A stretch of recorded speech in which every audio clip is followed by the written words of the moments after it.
I have made about 100 videos by now, and 64 of these are uploaded on this channel. All this content requires a lot of storage, and 6 months ago I doubled the storage on my laptop for this very reason. But now I'm starting to have a problem.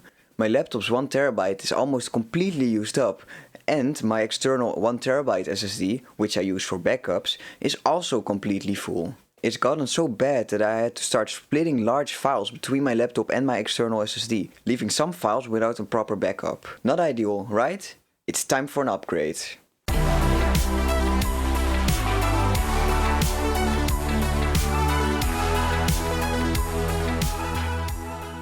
I need reliable, long-term storage for archiving finished projects and backing up important files. After some researching, I came across the Seagate IronWolf NAS drive. These drives are made for continuous use and durability, making them perfect for my needs. I went with the 4TB model, as I don't have an infinite budget and 4TB is probably enough for the coming few years. I can't really fit this drive in my laptop, so I got a drive enclosure. This is the Sabrent EC-DFLT SATA Drive Enclosure. This device lets you use any SATA drive as external storage. It accepts 2.5-inch, both hard drives and SSDs, and 3.5-inch drives, and connects to your computer using USB. The enclosure requires external 12-volt power supplied by the included power adapter. The power adapter even has a quick release system to quickly change between 110 and 220 volt plugs. The drive enclosure even has a power button for turning the drive on and off. This IronWolf drive is made for use in a NAS, or Network Attached Storage. As the enclosure I'm using connects directly to a computer and cannot be used via the network, this system is called a DAS, or Direct Attached Storage, basically an external USB drive. For the drive being a NAS drive, it doesn't really matter for my purpose. NAS drives are made for continuous and long-term use, but I only turn the drive on when I need it, but it's still a really high quality drive and perfect for my use case. Setting it up was simple. I slid my drive into the dock, closed the cover, plugged in the power and USB cable and turned it on. The drive wasn't recognized immediately and I just had to initialize and partition the drive. I recently made a video about this, so go check that one out if you need help. And after this process, I had about 3.8 terabytes of usable storage. Copying speeds range between 150 and 200 megabytes a second, which is fast enough to copy large files and seamlessly play back media. I won't be editing videos directly off of this drive, because I have high-speed NVMe SSDs in my laptop to which I will move recordings when I need to edit them.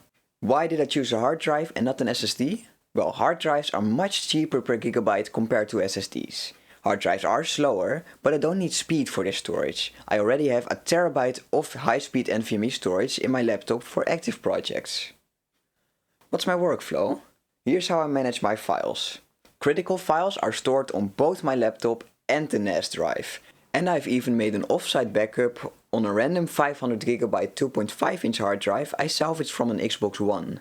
Less critical files, like recordings for upcoming videos, are only stored on a NAS drive to free up space on my laptop.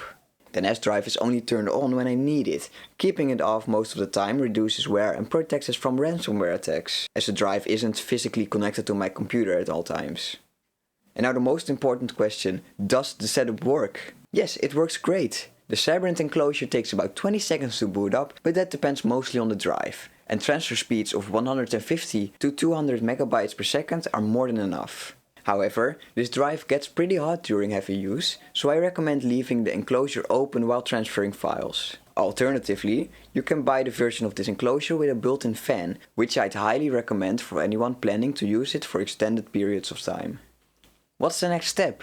Well, currently, I keep 3 backups of my most important data, but keeping these all updated is a time-consuming task. To streamline this process and upgrade my data security, the next step will most likely involve adding another IronWolf 4TB drive. This step may feel useless, especially since it won't actually increase my total storage capacity. However, I will be pairing the new drive in a mirrored configuration to my current one, meaning that they both store the exact same data, protecting my data in case one of the drives fails. I will still need to occasionally get a 500GB hard drive and update the backup I stored on that one. This drive is kept off-site in case my house burns down and destroys all my hard drives here. All in all, this is a great system for me and will allow me to take on more and bigger projects at a time. Thank you very much for watching and I will see you in the next video.